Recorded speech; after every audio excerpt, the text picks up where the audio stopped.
Jadi Tritunggal itu berbicara tentang Allah Sang Bapa yang memiliki firman dan roh. Oleh firman dia menjadikan segala sesuatu, oleh roh ia menghidupi segala sesuatu. Nah, mengenai kata Allah, jangan takut sama orang sebelah lah. Kenapa? Kata Allah itu kita duluan yang pakai. Ya, ada nanti Bapak Ibu bisa cek sendiri.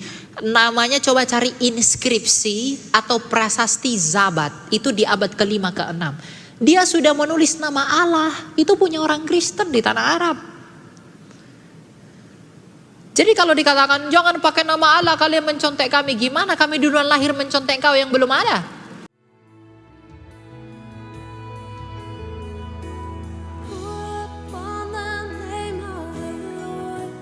Halo, shalom semua.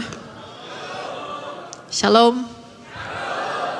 Ya, saya bersyukur dalam anugerah Tuhan kita dapat bertemu pada hari ini di tempat ini. Semoga apa yang saya bagikan itu dapat meneguhkan kita semua di dalam pemahaman iman yang benar mengenai siapa itu Kristus itu. Topik kita yang pertama ini adalah mengenai keilahian Yesus di dalam ketritunggalan Allah. Dan di sepanjang penjabaran yang akan saya sampaikan ke depan, saya akan menjabarkan ketritunggalan Allah itu dari perspektif timur. Jadi saya tidak menggunakan terminologi atau cara barat untuk memahami Tritunggal, sekalipun menurut saya esensinya itu sama dan satu. Tujuannya adalah agar lebih mudah untuk dipahami. Berbicara tentang keilahian atau divinity dari Yesus Kristus dalam Tritunggal, sebelum kita berbicara Yesus Kristus sebagai yang ilahi, kita harus mengenali terlebih dahulu bahwa siapakah dan apakah Kristus itu. Siapakah Yesus itu pada mulanya? Yesus adalah nama yang diberikan kepada dia ketika ia berinkarnasi. Tapi pada mulanya siapakah dia sebelum datang dalam inkarnasinya? Sebelum ia datang berinkarnasi ke dunia, siapakah yang berinkarnasi itu? Dalam rangka untuk mengetahui bahwa siapa dan apakah ia sebelum inkarnasinya, itu kita pelajari dalam kerangka kebagaimanaan Allah itu, yaitu tentang ketritunggalannya.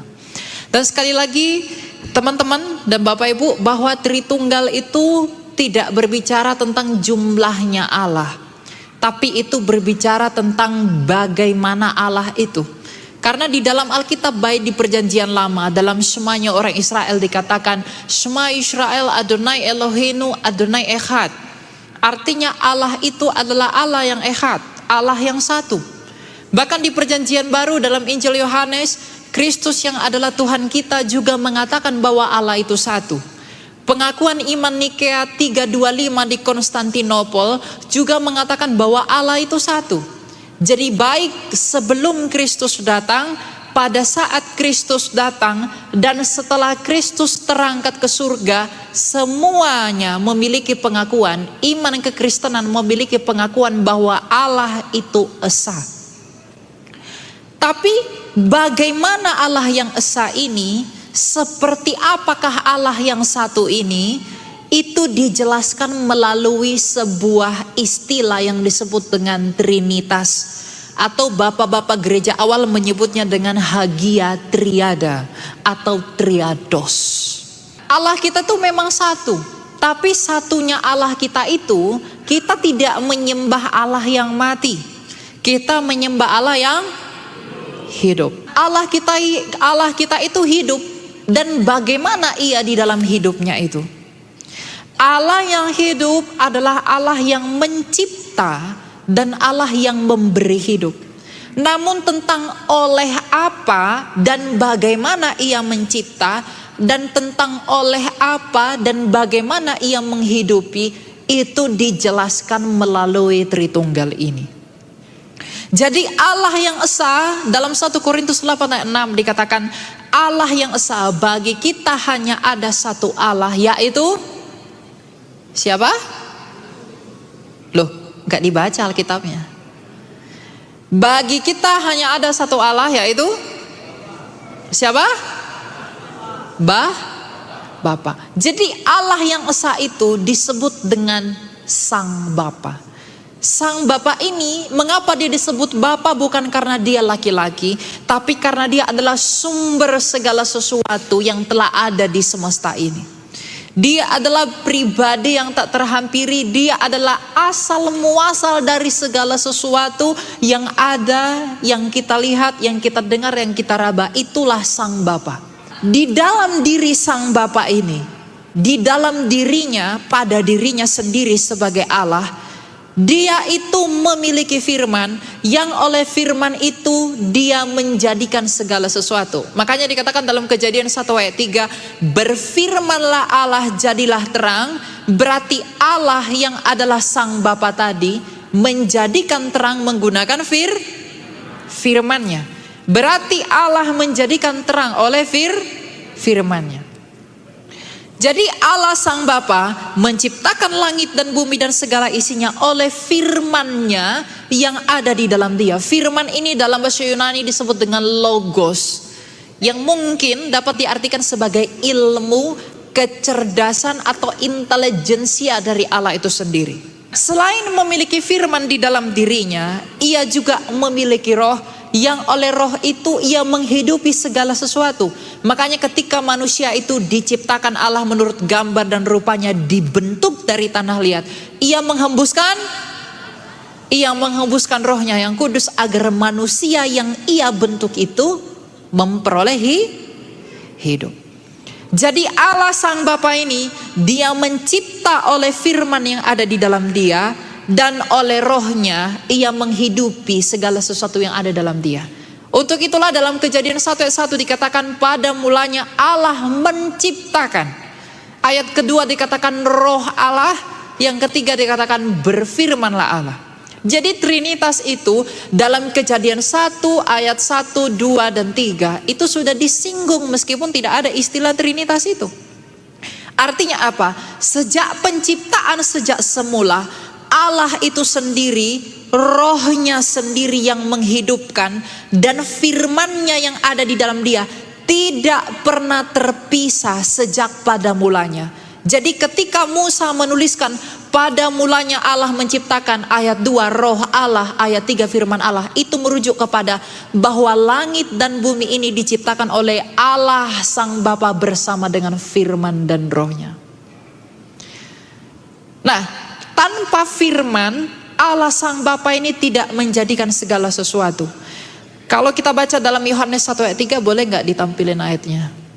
Atau enggak? Yohanes 1 ayat 3, apa yang dikatakan Injil Yohanes 1 ayat 3? Segala sesuatu dijadikan oleh dia ini siapa? Dan tanpa firman tidak ada satu pun yang telah jadi dari segala yang dijadikan. Tanpa Yesus yang adalah firman itu, tak akan ada yang dijadikan dari segala sesuatu yang dijadikan ini. Jadi Sang Bapa menciptakan segala sesuatu itu oleh firman yang ada pada dirinya. Dan tanpa firman-Nya itu tak satu pun yang telah jadi. Makanya ketika dikatakan berfirmanlah Allah, maka jadilah demikian. Berfirmanlah Allah, maka jadilah demikian. Kolose 1 ayat 15. Ia adalah gambar Allah yang tidak kelihatan, yang sulung, lebih utama dari segala yang diciptakan. Lebih utama dari segala yang diciptakan bukan berarti Yesus itu ciptaan. Lebih utama dari yang diciptakan ini adalah dia adalah sumber ciptaan itu.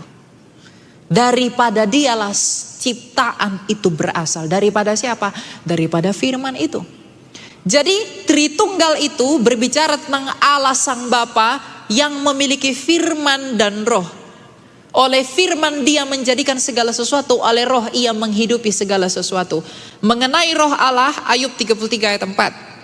Roh Allah telah membuat aku, dan nafas yang maha kuasa membuat aku hidup. Roh dan nafas Allah itu sama. Karena nafas tentang prinsip dan rohnya juga demikian yang ada di dalam Allah itu. Ya, jadi firman Allah menciptakan kita dan roh Allah itu menghidupi kita. Jadi Allah yang esa, yang adalah Sang Bapa yang memiliki firman dan roh itu, itulah Tritunggal. Bapa, Firman, lalu disebut sebagai anak, Roh Kudus, Bapa, Anak, dan Roh Kudus. Itulah Tritunggal itu. Kalau Bapa itu adalah Allah, maka Firman-Nya Sang Bapa dan Rohnya Sang Bapa pastilah Allah. Kalau saya buat analogi, meskipun tidak ada analogi yang sempurna, saya nih manusia, saya satu manusia. Kalau tubuh saya ini manusia, maka apa yang di dalam saya pasti manusia. Tubuh saya manusia, berarti firman yang ada di dalam saya itu adalah manusia. Roh yang ada di dalam tubuh saya juga pasti manusia. Tapi apakah ada 3 manusia? Hanya ada berapa satu manusia di sini?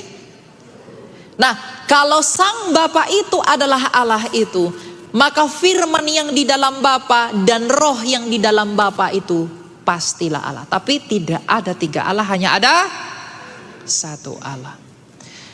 Jadi Bapa, firman-Nya dan rohnya, itulah Tritunggal itu. Lalu kenapa firman disebut anak?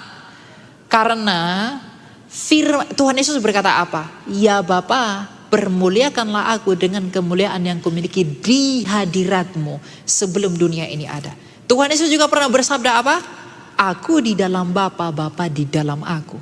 Saling mendiami. Jadi ketika Yesus yang adalah firman Allah, yang sejak kekal di dalam Allah itu, ketika ia keluar ke dunia ini seolah-olah diperanakkan. Jadi sejak kekal ia di dalam Bapa itu, tapi ketika dia datang ke dunia, ia seperti diperanakkan, keluar dari Sang Bapa.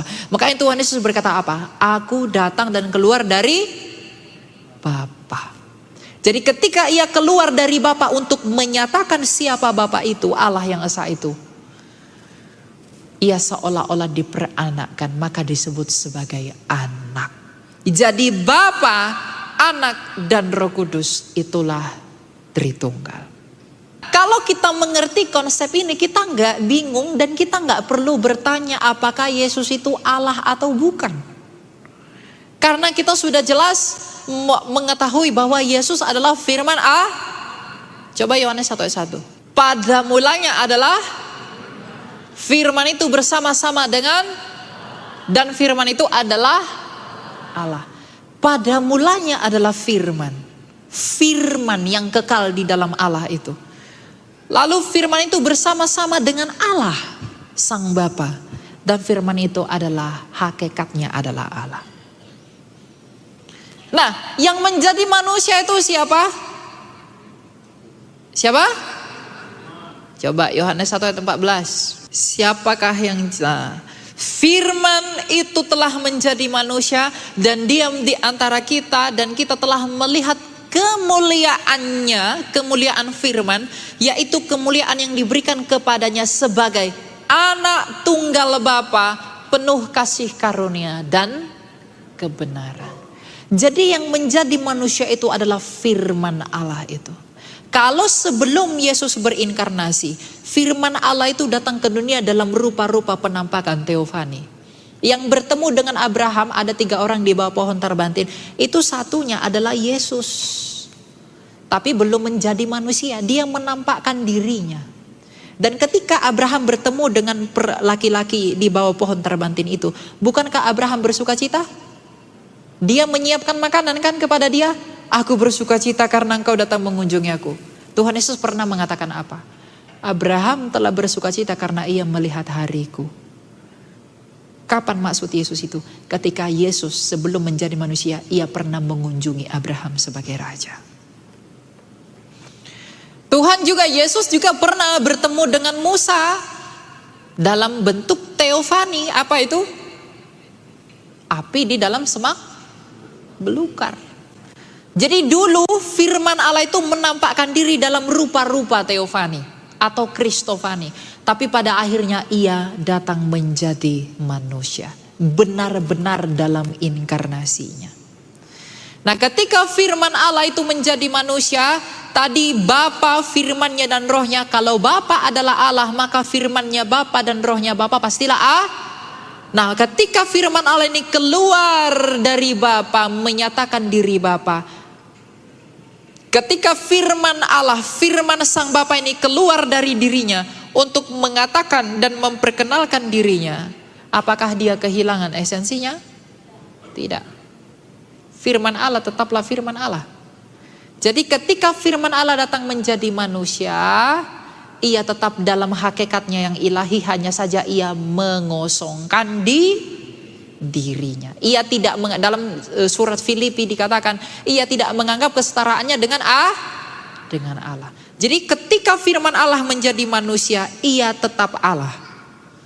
Tetapi pada saat yang sama ia menambahkan kodrat manusia. Makanya kita percaya dalam pengakuan iman, Tuhan Yesus memiliki dua kodrat, yaitu kemanusiaan dan keilahian. Kalau orang-orang Islam percaya firman Allah jadi buku, yaitu Al-Quran, maka kita percaya firman Allah jadi itulah Yesus. Mereka tidak mungkin kenal Allah mereka tanpa Al-Quran mereka. Kita pun gak mungkin mengenal Bapa tanpa Yesus yang adalah firman yang jadi manusia itu. Makanya Tuhan Yesus berkata apa dalam Yohanes 14 ayat 6? Akulah jalan dan kebenaran, dan tak seorang pun yang dapat datang kepada Bapa kalau tidak melalui Karena Tuhan Yesus mau kasih tahu, kamu tak pernah melihat Bapa itu. Kamu tak mengenal siapa Bapa itu. Tapi akulah firman yang keluar dari Bapa untuk memberitahu kepada kamu siapakah Bapa itu. Makanya ketika Filipus bertanya kepada Yesus, tunjukkanlah kepadaku Bapa itu apa, kata Yesus.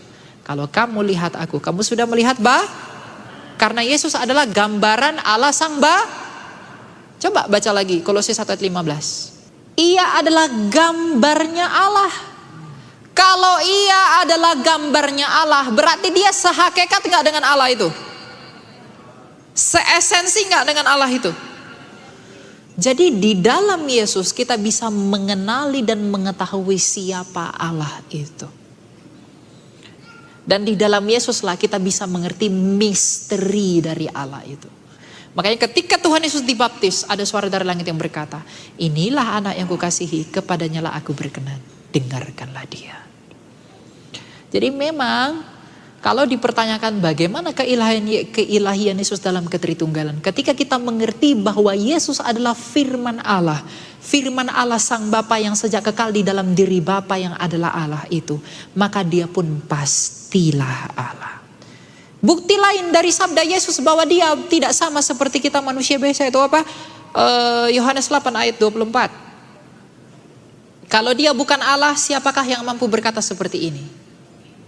23. Kamu berasal dari bawah, kamu dari dunia ini, aku bukan dari. Ya, kadang polemik umat sebelah selalu bilang, Yesus itu manusia saja, dia bukan Tuhan, dia bukan Allah. Sekarang tunjukkan siapa manusia yang mengatakan aku bukan dari dunia ini. Ada enggak? Ada manusia yang bisa mengatakan aku bukan dari dunia ini? Siapa yang bisa mengatakan itu? Hanya kamu dari bawah, aku dari atas. Kamu dari dunia ini, aku bukan dari dunia ini. Kalau dia bukanlah yang ilahi, mungkin gak dia bisa berkata demikian? Tidak. Tetapi bukti bahwa Yesus yang adalah ilahi itu terlihat pada saat dia bangkit. Semua manusia yang ada di semesta ini, kekaisaran Roma, pembesar Yunani, raja-raja orang Persia, raja-raja Neo-Babilonia, 4 kerajaan yang terbesar di alam semesta ini. Neo-Babilonia, Persia, Yunani, Gerika, dan juga bangsa Roma. Kaisar Roma, di manakah Herodes Agung sekarang? Di manakah Pontius Pilatus hari ini? Di manakah Kleopatra? Di manakah Ptolemy? Di manakah pemimpin dinasti Tionghoa? Di manakah pembesar raja-raja Mesir? Di manakah mereka semua sekarang? Di kuburan. Betul Pak. Tepuk tangan. Hanya Yesus Kristus yang telah bangkit dari mati. Amin. Kalau dia bukan Allah, mampu gak dia mengalahkan kematian itu? Tidak bisa. Karena sekalipun orang Roma hebat, besar dan lain sebagainya, Mereka telah kalah pada satu hal, yaitu kematian. Tak ada manusia yang bisa meluputkan dirinya dari kematian. Tapi Yesus Kristus yang begitu agung dan mulia itu, pada hari ketiga ia pun bersabda, aku telah menang. Jadi ketika Tuhan Yesus dengan rela naik ke atas kayu salib, iblis berpikir mereka telah menang. Kami telah menang dengan menyalibkan Yesus. Tapi pada saat yang sama, Allah lah yang mengalahkan iblis itu. Karena iblis mereka-rekakan yang jahat terhadap Yesus. Tapi pada saat yang sama, Allah mengubahnya menjadi yang baik. Coba ke Kejadian 50 ayat 20. Memang kamu telah mereka-rekakan yang jahat terhadap aku, tetapi Allah telah mereka-rekakannya untuk kebaikan dengan maksud melakukan seperti yang terjadi sekarang ini. Yakni, aduh gak kelihatan lagi ya, hidup suatu bangsa yang besar. Iblis itu mereka-rekakan yang jahat terhadap Yesus dengan menyalibkannya. Tapi pada saat yang sama, karena Yesus tahu akulah yang ilahi itu, apapun yang kamu buat terhadap aku bisa membalikkan keadaan itu. Kamu ingin aku mati? Oke. Tapi melalui kematian itu, aku yang menginjak-injak kamu. Itu perkataan Kristus. Dan pada akhirnya ia menginjak-injak iblis itu melalui kebangkitannya.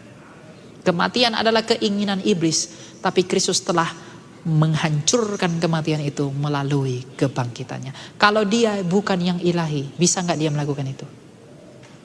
Dan masalahnya, ada gak yang seperti Kristus yang telah bangkit dari mati dalam sejarah dunia? Ada atau tidak? Kalau tidak ada, apakah alasanmu untuk menolak dia?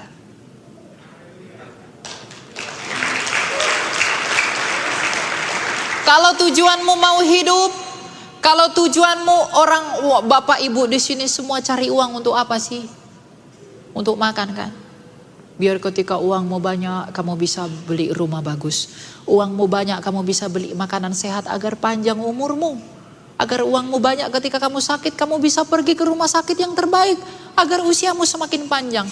Jadi sebenarnya apapun agamanya orang, apapun iman orang, yang dirindukan oleh jiwanya adalah kehidupan. Dan yang ditakuti oleh jiwanya adalah kematian. Apapun agama orang, yang diinginkan oleh jiwanya adalah kehidupan. Dan yang ditakuti adalah kematian. Makanya banyak orang rela korupsi, rela berdosa demi perut. Hanya untuk mempertahankan hidupnya.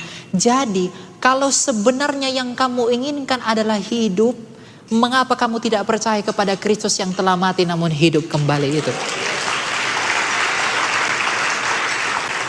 Kalau yang diinginkan jiwamu adalah kehidupan, mengapa kamu tidak mempercayakan dirimu kepada Yesus Kristus yang telah membuktikan, lihatlah aku telah mati, namun aku telah mengalahkan kematian itu. Kalau kamu ingin seperti aku, percayalah kepadaku. Enggak ada alasan orang menolak Yesus sebenarnya.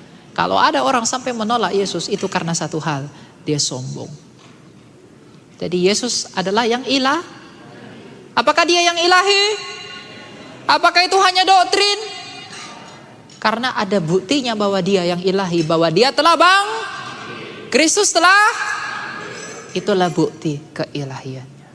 Jadi Allah Tritunggal, Sang Tritunggal Maha Kudus, Sang Bapa bersama firman-Nya dan Roh-Nya itu telah mengaruniakan belas kasihan yang besar kepada dunia. Ia mengutus firman-Nya menjadi manusia agar dalam keadaannya sebagai manusia itu ia memulihkan kodrat kita yang rusak oleh karena dosa dengan melunasi dosa dan mengalahkan dosa itu. Sehingga di dalam Yesus tujuan Allah sejak semula menciptakan kita untuk tujuan yang kekal dipulihkan di dalam Yesus. Yang menghambat kita memperoleh hidup yang kekal adalah dosa dan kuasa dosa, yaitu kematian itu.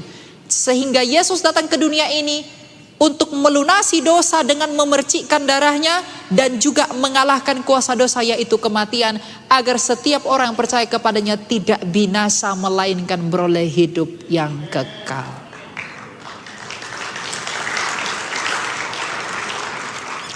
Jadi saudara-saudara, percayalah kepada Yesus. Demikian, Tuhan berkati. Amin. Baik Bapak Ibu dan Saudara, pasti Bapak Ibu sudah mempersiapkan beberapa pertanyaan. Mungkin satu orang satu, karena banyak. Pasti saya percaya banyak yang mau bertanya di sini Bapak Ibu berkaitan dengan yang dijelaskan, ya, berkaitan dengan itu. Oleh karena itu saya memberikan waktu, ya, untuk penanya 5 penanya yang pertama. Baik Pak, terima kasih atas kesempatannya. Perkenalkan, nama saya Polmer Martua Simarmata. Tadi Kak Elia Miron sudah berkata, sudah menjelaskan bahwa iblis berpikir bahwa dia sudah menang ketika Yesus mati. Dan pertanyaan saya adalah, apa yang dikerjakan Yesus pada saat ada dalam kematian itu? Terima kasih. Baik, terima kasih Pak. Silakan untuk Bapak yang baju merah di sebelah kiri saya, sayap kiri. Terima kasih buat kesempatannya. Saya Jeskel Stohang dari Gereja Tuhan di Indonesia, GTDI. Yang saya mau tanyakan kepada Kak Elia, ini menjadi ayat yang sering dipakai. Bahkan Juma pun sering memakai ayat ini. Jelas Kak Elia tahu siapa Juma kan? Markus 12 ayat 29. Jawab Yesus, hukum yang terutama ialah, dengarlah hai orang Israel, Tuhan Allah kita, Tuhan itu Esa. Pertanyaannya, bagaimana konsep ayat ini dijelaskan sesuai dengan penjabaran kakak tadi, sehingga ini banyak nih anak-anak sekolah yang datang, mereka punya kekuatan Yesus adalah Tuhan, bukan Yesus menyembah Tuhan. Terima kasih. Makasih Pak. Yang kedua tadi ada di sebelah sini ya. Yang ketiga, maaf, penanya yang ketiga Bapak yang di belakang kameramen. Oke. Terima kasih. Perkenalkan dulu, nama saya Hotmana Sudungan Tampu Bolon. Saya termasuk yang mengagumi Abang Elia Maron ini. Sebelumnya saya punya 4 tokoh ya proyek yang saya sering saya tekuni informasinya, termasuk Bambang Nursena, Pendeta Esther Soru, dan Andre Tunggal, dan juga yang terbaru Elia Maron ini. Nah, pertanyaan saya ada sedikit yang menggelitik sampai sekarang. Bahkan saya sudah berkali-kali menonton di YouTube, dari TikTok, bahkan dari Instagram kalau ada. Itu ada yang menggelitik di hati saya. Selama ini umat sebelah itu mengatakan Tuhan kita 3. Tapi saya mendapatkan itu, saya lupa tadi hadis atau di Quran yang mengatakan, Allah itu mengatakan gini, apakah benar kalian meninggalkan Allah, Isa dan Maryam? Bahkan kalau saya baca-baca, sebenarnya dari awal itu kekristenan itu tidak ada membawa nama kata Maryam. Kita selalu membawa Roh Kudus di pribadi ketiga dari Tuhan. Apakah agama sebelah ini sebenarnya salah paham atau salah tembak atau keliru tentang apa dasar dari iman Kristen kita ini dari awal? Karena mereka lupa saya sebutkan tadi hadis atau di Quran yang mengatakan kalau Tuhan kita ini 3, 3-nya itu Allah, Isa dan Maryam. Sedangkan kita dari awal tidak pernah ada membahas kata Maryam. Itu aja pertanyaan saya rasa cukup. Terima kasih. Makasih Pak. Baik, 2 Bapak yang di sebelah sana, kanan saya. Ya, perkenalkan, nama saya Jeffrey Samuel dari GSJPDI Duri. Ya, yang saya pertanyakan, karena tadi sempat dibilang oleh saudara Elia bahwa Yesus tidak diciptakan. Ya.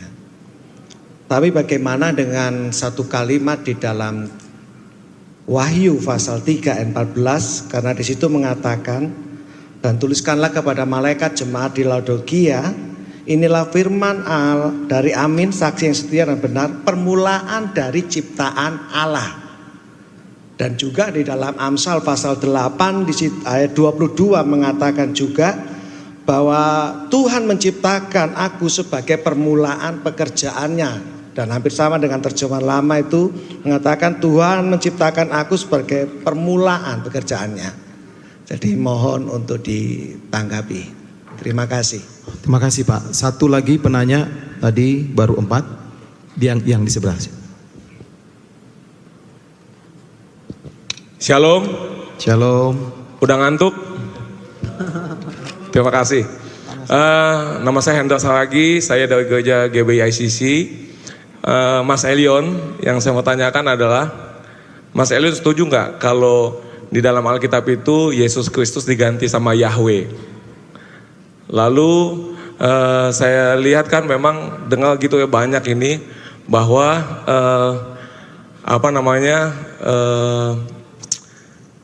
Yesus Kristus itu berasal dari bahasa Yunani gitu. Jadi ya ini mohon penerangan lah ya. Artinya kita ini kan tinggal di Indonesia. Ya kan kalau Yeshua HaMashiach kan awal itunya kan atau Yahweh itu kan dari Israel atau Ibrani gitu. Kira-kira gimana menurut Mas Elion? Terima kasih, Tuhan Yesus memberkati. Terima kasih Pak. Boleh tepuk tangan untuk yang penanya dulu. Ya, saya tahu Bapak Ibu akan ada bertanya lagi. Tolong ditahan dulu, boleh sabar. Akan ada sesi berikutnya. Tergantung Pak Bang Elia Myron untuk menjawabnya. Yang pertama adalah dari Pak Samarat Simarmata. Apa yang dikerjakan Yesus ketika pada saat kematian, 3 hari di dalam kematian, alam maut? Langsung? Iya, sama seperti Yunus dalam perut ikan. Maka ketika Tuhan Yesus mati dalam waktu 3 hari 3 malam itu, ia pergi ke dunia orang mati.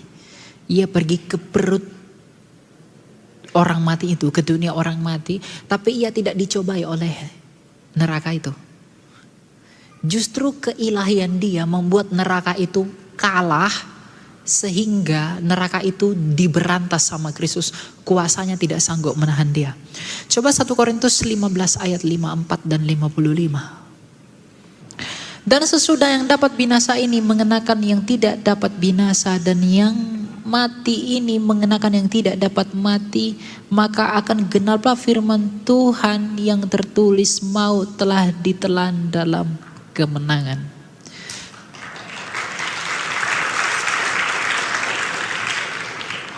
Jadi bagaimana cara Kristus menelan maut itu dalam kemenangan? Ia memasuki maut itu dan merusaknya. Lalu ia menang, dan bukti bahwa ia menang, ia bangkit.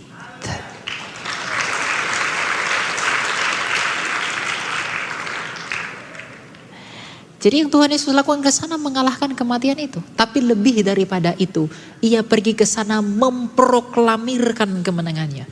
1 Petrus 3 ayat 19.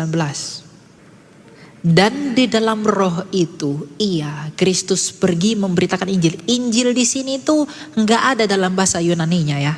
Jadi memberitakan apa? Memberitakan ia menang kepada roh-roh yang ada di dalam penjara.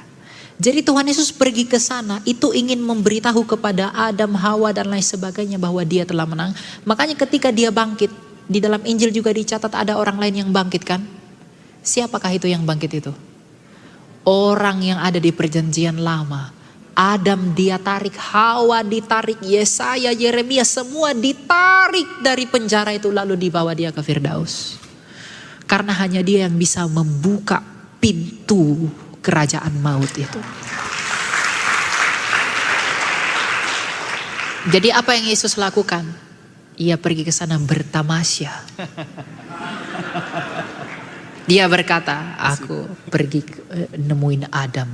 Makanya di dalam Adam yang pertama, di dalam persekutuan dengan Adam yang pertama kita mati. Tapi di dalam persekutuan Kristus yang adalah Adam yang kedua kita hidup. Amen. Jadi itu yang dia lakukan ya.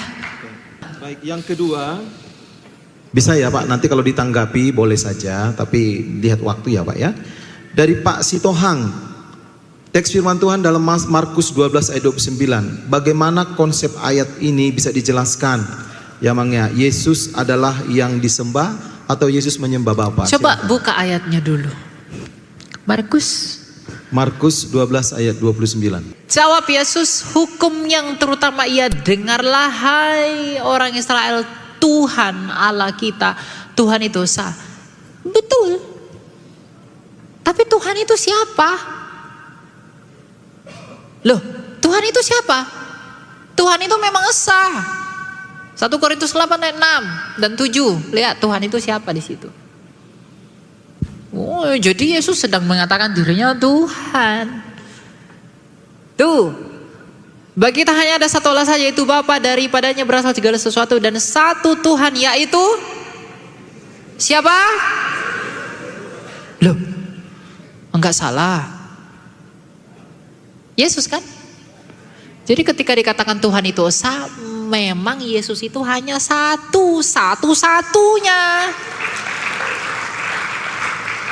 Kita ndak boleh bawa pemahaman si Zuma ke sini. Kenapa? Zuma orang hidup 2000 tahun lalu, 2000 tahun sejak dia. Ini yang nulis ini siapa? Rasul Paulus yang bertemu dengan Kristus. Jadi ketika Tuhan Yesus berkata Tuhan itu esa, dia sedang menunjuk kepada dirinya sendiri juga. Karena Rasul Paulus mengatakan bahwa dia adalah Tuhan. Dalam Lukas 1 juga dikatakan apa? Hari ini telah lahir bagimu Kristus Tuhan di kota Daud. Ya, Yohanes 13 ayat 13. Apa perkataan Yesus? Ini perkataan Yesus loh ini ya. Kamu menyebut aku guru dan katamu itu tepat, sebab memang akulah guru dan Yesus mengakui dirinya Tuhan enggak? Oh, kalau kamu tanya Juma, ini dibilangnya Tuhan, enggak Tuhan. Padahal bahasa Yunani Tuhan maupun Tuhan itu tetap satu, yaitu Kurios. Jadi Yesus adalah Tuhan enggak? Jadi anak-anak muda enggak usah minder, imanmu udah bener. Cuma begini, karena kita hidup di tengah-tengah iblis, akan banyak usaha untuk membuat kamu malu dengan imanmu.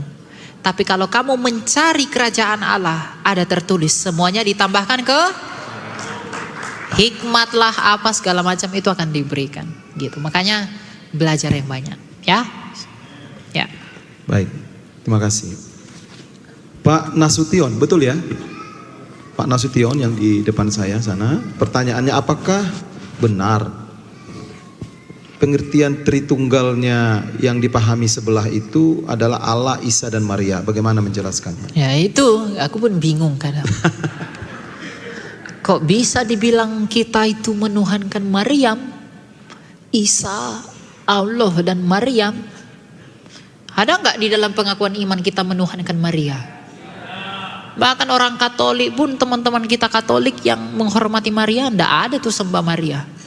Rumusan latria itu hanya kepada Bapa, Putra dan Roh Kudus. Ndak ada Maryam.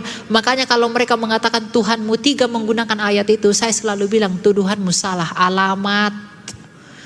Karena nggak ada Maryam dalam Tritunggal. Siapa yang menuhankan Maria? Ndak ada. Tapi asumsinya bahwa mereka ini mendapatkan pengajaran itu karena mereka lahirkan di tanah Arab kan. Itu fakta Bapak, jangan ketawa.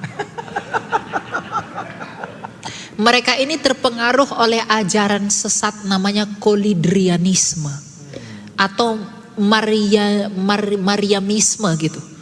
Nah, kolidrianisme ini menganggap Maria itu Tuhan. Jadi mungkin mereka mendengar-dengar bahwa orang Kristen itu kolidrianisme itu menuhankan Maria, sehingga mereka pukul rata tuh semua Kristen menuhankan Maria. Padahal mereka sedang mendengar bidat, bukan mendengarkan Kristen yang benar. Pengakuan iman Nikea Konstantinopel 325, di dalam rumusan iman aku percaya kepada satu Allah Sang Bapa, firman Allah yang diperanakan dari Sang Bapa, Roh Kudus Tuhan Sang Pemberi hidup. Enggak ada Maria di dalam. Tiba-tiba 400 tahun setelah itu difitnah kita menuhankan Maria. Wopo itu? Ya kan? Nah, jadi dalam hal ini pun tidak usah minder. Dan kita udah punya datanya kok, ya, gitu. Baik. Dari pertanyaan dari Pak Jeffrey Samuel, berdasarkan Wahyu 3 ayat 14, bagaimana Yesus, pandangan yang mengatakan bahwa apakah Yesus itu ciptaan Allah? Wahyu 3 ayat 14. 16. Tuliskanlah inilah firman dari Amin, saksi yang setia, sumber dari ciptaan Allah. Kalau dalam TB1 dikatakan permulaan dari ciptaan. Permulaan dari ciptaan itu bukan berarti ciptaan yang mula-mula. Beda loh. Permulaan ciptaan dan ciptaan yang mula-mula. Permulaan ciptaan artinya dialah yang memulai ciptaan itu. Di Amsal 8 mengenai hikmat, di sana dalam bahasa Ibrani adalah hokmah. Kalau kita lihat kata menciptakan di sana itu dari kata kanani. Kanani itu artinya tidak selalu menciptakan tapi memiliki. Nanti Anda cek di literatur Ibrani. Jadi Allah Kanani itu bukan menciptakan tetapi memiliki aku. Jadi hikmat itu bukan diciptakan. Kalau Allah itu menciptakan hikmat, lalu dengan apa ia menciptakan hikmat itu? Bukankah kita diciptakan oleh hikmatnya sendiri? Kalau hikmat itu ciptaan, oleh apa ia mencipta hikmat? Ya, jadi dalam naskah itu kurang tepat. Kalau diterjemahkan Kanani itu mencipta, itu memiliki aku. Dan permulaan dari ciptaan itu bukan berarti ciptaan yang mula. Kalau dia memang ciptaan, ya ada orang berpolemik, oh dia tetap ciptaan, oh tidak apa-apa. Misalnya ini digunakan saksi Jehovah ini ayat ini. Kalau mereka bilang, oh dia tetap ciptaan, kalau memang dia itu ciptaan, lalu bagaimana dengan Yohanes 1 ayat 1? Pada mulanya adalah firman itu bersama-sama dengan Allah. Kalau dia ciptaan mungkin nggak dia bersama-sama dengan Allah? Mungkin nggak kalau dia ciptaan bersama-sama dengan Allah? Loh, jangan bilang gitu, nanti saksi Jehovah marah. Ya, jadi Kanani di sana dipahami sebagai memiliki, bukan menciptakan. Karena gini Pak, menafsir Alkitab itu hermeneutika itu harus holistik. Nggak boleh ambil satu. Kita harus tafsirkan seluruhnya. Gitu, ya. Jadi Kristus bukan ciptaan tetapi sumber dari ciptaan. Ya. Baik, terima kasih. Satu penanya lagi untuk Bapak Saragi, dari Bapak Saragi ya. Ada pemahaman yang mengatakan Yesus Kristus diganti dengan Yahweh. Kemudian Yesus Kristus berasal dari bahasa Yunani. Bagaimana penjelasannya? Oh ya. Memang ada beberapa orang Kristen yang anti dengan kata Allah lalu pengen merubahnya jadi Yahweh. Saya nggak tahu motivasinya apa, tapi ya itu salah. Yahweh itu pun nggak begitu. Yahweh itu nggak ada. Yod, He, Vav, He. Tetragrammaton itu nggak pernah dibaca Yahweh Pak. Yahweh itu buatan orang barat. Melafalkan tetragrammaton itu. Dalam semuanya orang Israel, dalam ulangan, semua Israel Adonai Eloheinu Adonai Echad. Kata Adonai itu sebenarnya bukan Adonai, tapi Yod He Vav He itu. Tapi karena Yod He Vav He itu nggak bisa dibaca, maka diganti jadi Adonai. Adon itu artinya Tuhan. Dalam bahasa Yunani disebut Kyrie. Jadi semua Israel Adonai, arti Adonai Eloheinu Adonai Echad. Sebenarnya bunyinya adalah semua Israel Yod He Vav He Eloheinu Yod He Vav He Echad. Dan itu tidak pernah dibaca Yahweh. Jadi orang Kristen gak usah sok-sok ke Yahudian lah.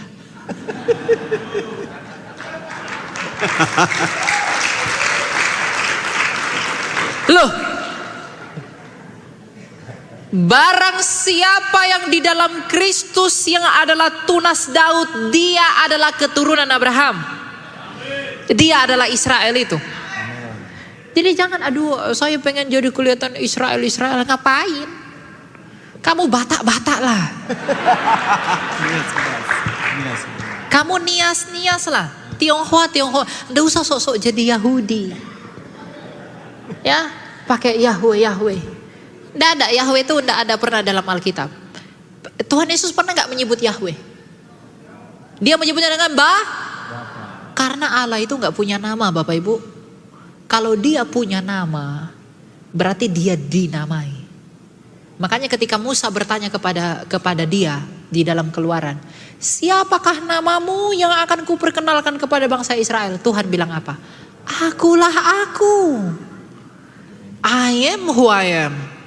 Tidak ada nama yang bisa mendeskripsikan aku itu bagaimana. Gak ada nama yang cukup untuk menjelaskan aku itu siapa. Jadi akulah aku. Akulah aku. Kebuat namaku si Ucok gak cocok. Kebuat namaku si Butet gak cocok juga. Gak ada, karena dalam iman Yahudi, nama itu punya arti Bapak Ibu. Nama Yesus itu artinya apa? Yod Hevave plus Yasha. Yasha itu seperti kata nama Yesaya. Yasha itu artinya menyelamatkan. Jadi arti nama Yesus itu adalah Yod Hevave, menyelamatkan. Itu arti nama Yesus itu. Nah, mengenai kata Allah, jangan takut sama orang sebelah lah. Kenapa? Kata Allah itu kita duluan yang pakai. Ya, ada nanti Bapak Ibu bisa cek sendiri. Namanya coba cari inskripsi atau prasasti Zabat. Itu di abad ke-5 ke-6. Dia sudah menulis nama Allah. Itu punya orang Kristen di tanah Arab. Jadi kalau dikatakan jangan pakai nama Allah, kalian mencontek kami. Gimana kami duluan lahir mencontek kau yang belum ada? Oh iya dong. Ya, Bapak yang baju orange di sana tadi kan bilang Juma selalu bilang begitu. Dia bilang apa? Jangan gunakan Allah, gunakanlah Theos. Nah, kenapa kami gunakan Allah? Emang tanah Arab itu punyamu? Kami duluan di sana, brother. Kami duluan di sana. Makanya ada ini salib yang saya pakai ini. Salib Koptik. Mesir, tanah Arab. Mereka ibadah pakai bahasa Arab. Ya Allah, Allah. Tapi bukan berarti Allahnya SWT.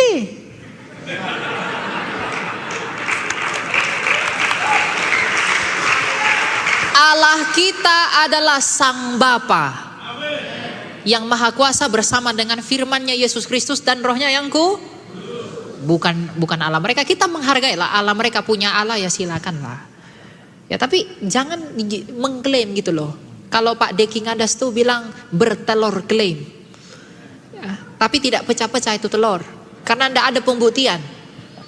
Kata Allah kalian contek, oh kami duluan datang daripada kamu. Gimana kami bisa mencontek kau yang belum ada?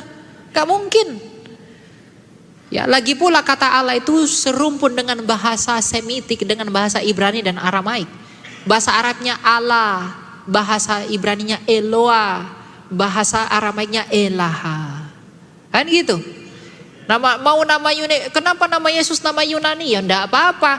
Karena waktu itu bahasa Yunani itu bahasa internasional. Sama seperti sekarang bahasa Inggris.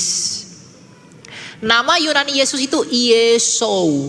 Ditambah sufiks S untuk menandakan dia maskulin. Jadi Yesus dalam bahasa Indonesia diserap jadi Yesus. Tidak ada salah dengan itu. Jadi mau gunakan bahasa Arab, bahasa Batak ya, bahasa Nias, bahasa Jawa apapun, tidak apa-apa. Yang penting pribadinya yang ada dalam Galatia 1:8 bilang jangan Yesus yang lain. Seperti misalnya Yesus yang enggak disalib itu Yesus lain itu. Kita tidak percaya Yesus diserupakan kan? Nah, kalau ada bilang Yesus serupakan ya itu Yesus lain, bukan Yesus kita. Ya, jadi itu enggak masalah. Mau pakai Yunani kayak Ibrani kayak Aramai apa, enggak apa-apa.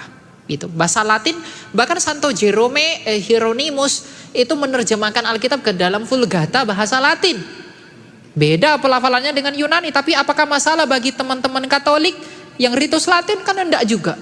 Sampai sekarang mereka bertahan 2000 tahun. Nah, gitulah, ya. Jadi jangan mau dimakan klaim-klaim sebelah, ya.